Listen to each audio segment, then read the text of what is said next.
Fil d'actualité au réseau de recherche, Stories ou YouTube, Larry ou Marc, vert ou bleu. Bref, Google Ads ou Facebook Ads?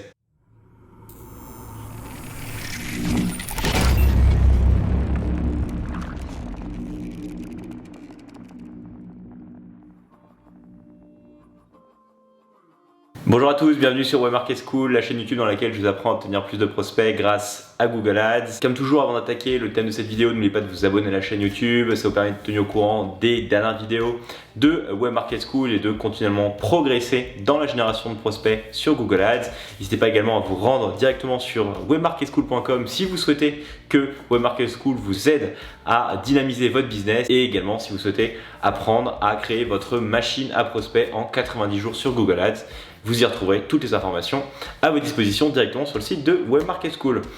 Bref, aujourd'hui on va parler de Facebook Ads et de Google Ads et je vais essayer de vous donner quelques éléments de réponse pour savoir si vous devez privilégier l'un ou l'autre de ces deux leviers qui écrasent juste le marché de la publicité digitale actuellement. Pourquoi c'est intéressant déjà de se poser la question? C'est parce que lorsque effectivement vous allez démarrer dans le monde fantastique du digital et de la publicité en ligne, et automatiquement on va se poser à vous deux solutions, Google ou Facebook, et si vous avez jamais testé l'un ou l'autre, évidemment vous pouvez être perdu. Déjà d'un point de vue réseau et placement, il faut savoir que les deux sont totalement différents. Vous allez avoir un canal sur lequel vous allez en fait venir apparaître sur le fil d'actualité de vos potentiels prospects. Donc en fait, vous allez apparaître généralement sur des audiences qui sont froides, c'est le cas donc de Facebook Ads ou toutes ces dérivés, que ce soit sur Instagram ou autre.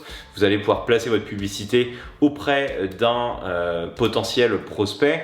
La question c'est que vous ne savez absolument pas si ce prospect-là peut potentiellement être intéressé ou est en recherche de vos services. Donc généralement, ce sont des audiences qui sont assez froides. Au contraire, on a Google sur lequel on va acheter des mots-clés, donc des intentions d'achat et des requêtes. Donc on va pouvoir cibler des audiences plus chaude généralement. Ceci dit, on va rentrer en concurrence frontale avec tous les autres annonceurs qui achètent les mêmes mots-clés et donc potentiellement si notre offre n'est pas bonne, on va tout simplement ne pas pouvoir se différencier. À la question Google ou Facebook, je pense que vous vous en doutez bien, la question n'est pas de savoir Google ou Facebook, mais plutôt Google et Facebook, à quel moment les utiliser et quel canal privilégier en fonction de votre situation. Alors ce qui est important évidemment, c'est de comprendre que les deux leviers peuvent être utiles pour vous, mais toutes les entreprises n'ont pas intérêt à faire du Google et toutes les entreprises n'ont pas intérêt à faire du Facebook. Il suffit simplement de comprendre exactement à quel stade de maturité et quel stade de développement votre entreprise se trouve aujourd'hui pour avoir déjà un bon élément de réponse à cette question. Vous le savez, chez Web Market School, on accompagne un paquet d'entreprises, un paquet de clients à se développer grâce à Google Ads. Ça nous arrive également de faire du Facebook Ads pour étendre les performances de nos clients. Mais de manière générale, en fait, ce qu'on conseille à nos clients, c'est déjà de faire un état des lieux de où vous en êtes aujourd'hui.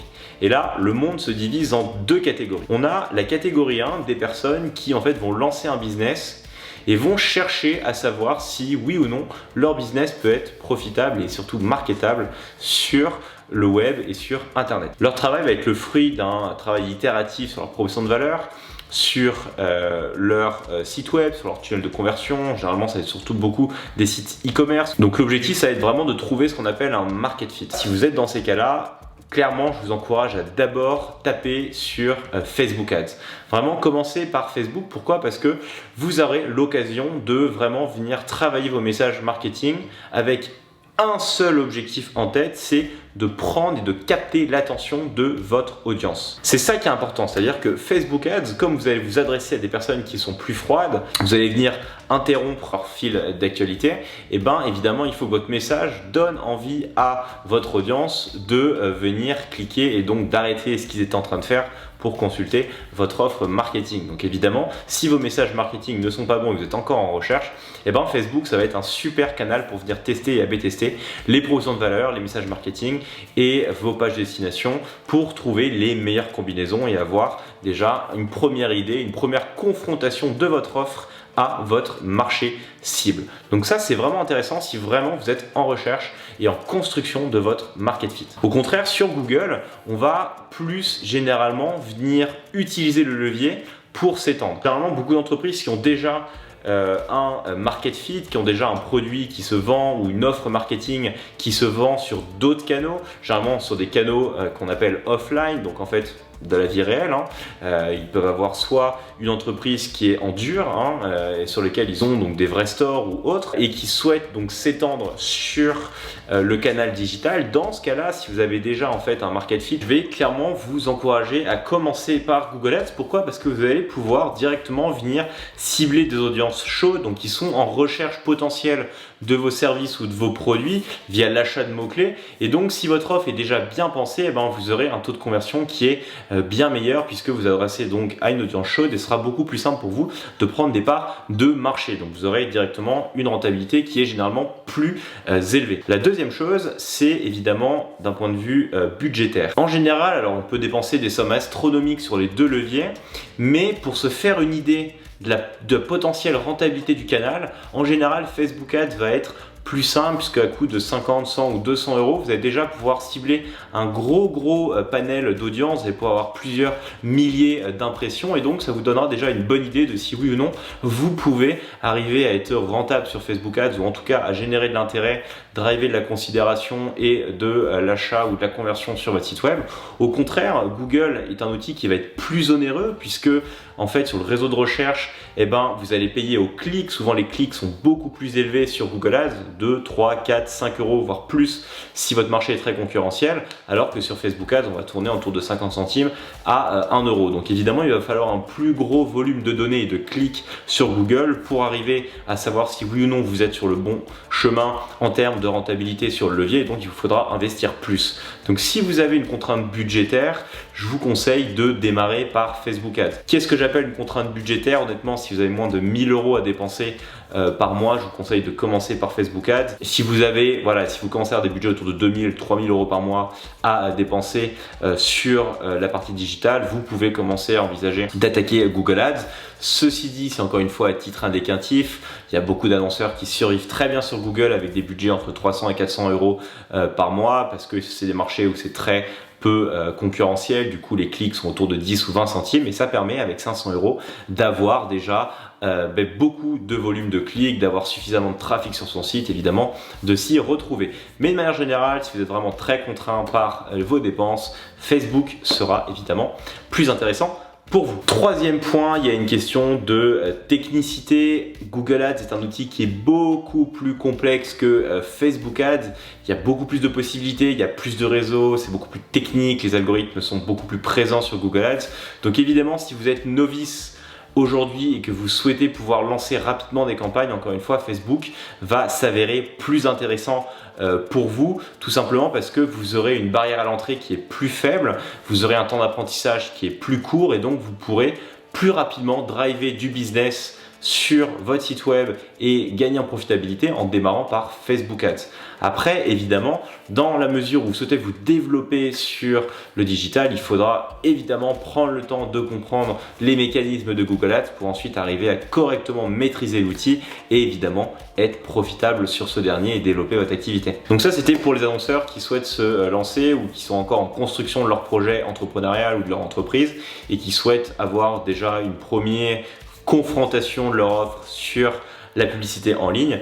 Ça dépend du stade où vous vous retrouvez, et donc Google ou Facebook, généralement ça va plus être quand même Facebook Ads. Maintenant, si vous êtes une entreprise qui est déjà bien développée et que vous faites les deux, quel canal privilégier? Là pour le coup, je vais commencer un petit peu à prêcher pour ma paroisse. Google reste selon moi le meilleur outil pour vraiment étendre votre business. Déjà pour la raison principale que le réseau global de Google est beaucoup plus grand que celui de Facebook. Sur Google, vous avez le réseau de recherche, vous avez les partenaires du réseau de recherche, vous avez tout le display de Google, vous avez Discover et vous avez bien évidemment YouTube, plus le réseau sur la promotion d'applications si vous êtes un business d'application web. Ce qui vous permet en fait vraiment de toucher votre audience à toutes les étapes de son parcours de conversion. De la phase de considération ou d'awareness à la phase de recherche au remarketing, vous pouvez absolument construire un funnel marketing complet à 100% sur Google. Ce qui n'est pas le cas de Facebook Ads, parce que sur Facebook Ads, vous allez pouvoir évidemment faire du remarketing ou autre, mais finalement, vous allez toujours être dans un processus d'interruption de votre prospect. Vous allez apparaître sur Instagram, vous allez apparaître sur Facebook, à chaque fois dans le fil d'actualité, mais vraiment de manière intempestive, et vous ne pourrez pas forcément cibler votre prospect au moment même où il va témoigner d'une intention d'achat, à savoir aller sur Google et taper une requête qui potentiellement peut déclencher une conversion chez vous. C'est vraiment la grande force de Google et c'est pourquoi là-dessus, si vous êtes un business qui est déjà bien développé et que vous souhaitez allouer encore plus de budget à un des deux canaux, je vous encourage vraiment à venir essayer de blinder sur le réseau de recherche, couvrir au maximum le réseau de recherche sur vos meilleurs mots-clés parce que vous allez pouvoir cibler déjà une audience qui est chaude, faire plus de prospects et vous allez surtout pouvoir ensuite scaler et agrandir sur tous les autres leviers de Google. Donc évidemment, si vous êtes une entreprise qui est plus mature, en général, Google va s'avérer être un levier qui est plus intéressant pour vous pour vraiment faire plus de business. Encore une fois, c'est de manière générale, chaque entreprise est différente et a des spécificités qui lui est propre et donc il va y avoir des cas où évidemment le scaling sur Facebook va s'avérer beaucoup plus intéressant que le scaling sur Google. Donc, de manière générale, si vous démarrez, je vous conseillerais quand même d'aller plus sur Facebook Ads, je pense que vous l'avez compris. D'ailleurs, j'ai le t-shirt en conséquence. Par contre, à partir du moment où vous êtes un annonceur un petit peu plus aguerri, je pense que Google peut vous apporter un peu plus. Après, évidemment, encore une fois, cela dépend de votre situation, il n'y a pas de règle dans le marbre et le plus important, c'est de tester. Donc vraiment, ne vous fermez pas la porte à aucune opportunité, testez, itérez et trouvez ce qui fonctionne le mieux pour vous. Voilà, j'espère que ça vous a plu. Si c'est le cas, n'hésitez pas à partager, commenter, liker cette dernière. Comme toujours, ça participe au bon développement de la chaîne de Webmarket School et je vous en remercie. Si vous souhaitez vous former à la génération de prospects, n'oubliez pas d'aller jeter un œil à la formation de Webmarket School dédiée à la génération de prospects sur Google Ads. Je vous accompagne pas à pas à construire votre machine à prospects en 90 jours sur Google Ads et à faire un maximum de business grâce à Google. Quant à moi, je vous souhaite une très bonne optimisation de vos campagnes Google Ads. Faites le plein de leads et je vous dis à très vite pour une prochaine vidéo. Ciao!